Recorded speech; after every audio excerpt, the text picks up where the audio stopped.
So welcome back again, guys. Welcome back to my channel, and good day to each and every one of you. So for today's video, I'm going to show you on how to check the flags sa binary numbers. So panaytay lang nga yan and magsugod na kita. So there is example number 1. We have 000, 000, 000, 1111, 1111 plus 000, 000, 000, 000, 0001. So, mag-solve lagi kan sa right side. So, we have the answer nga 000, 000, 000, 001, and 000.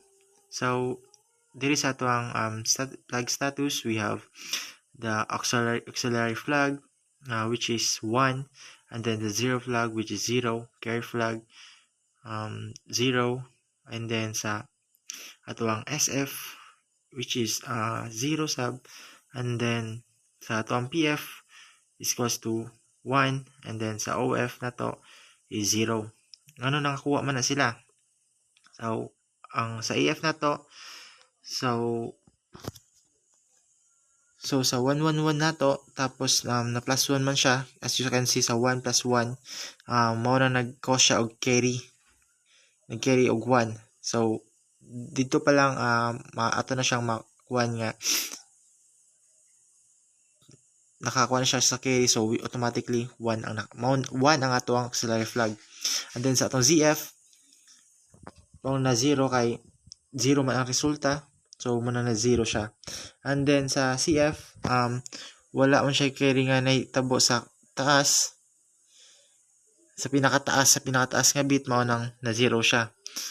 And then sa atong SF, di man negative yung result, maong na 0 siya. And then sa PF na to, aduna siya even nga resulta, maong ang naitabo ay 1.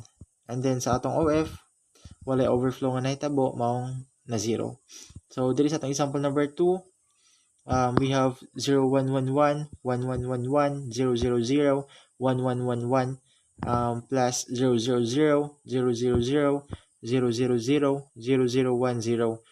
So natay answer nga nakuha nga 011, 1111, 0001, 0001.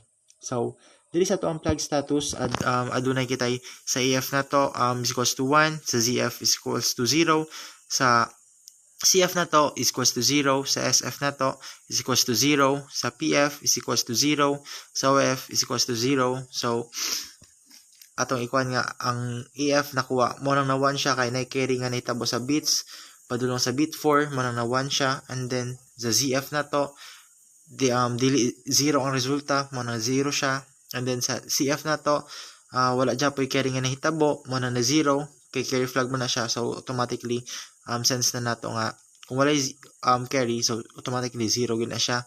And then sa SF na to is equals to 0, kay dili man dya po negative ang resulta. And then sa PF na to, adunay add nga ang resulta, mo na 0, unlike atong sa example number 1 na to nga even mo nang na 1. And then sa OF na to, 0 is kay wala overflow nga nahitabo.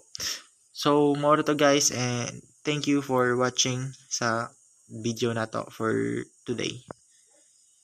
God bless and thank you.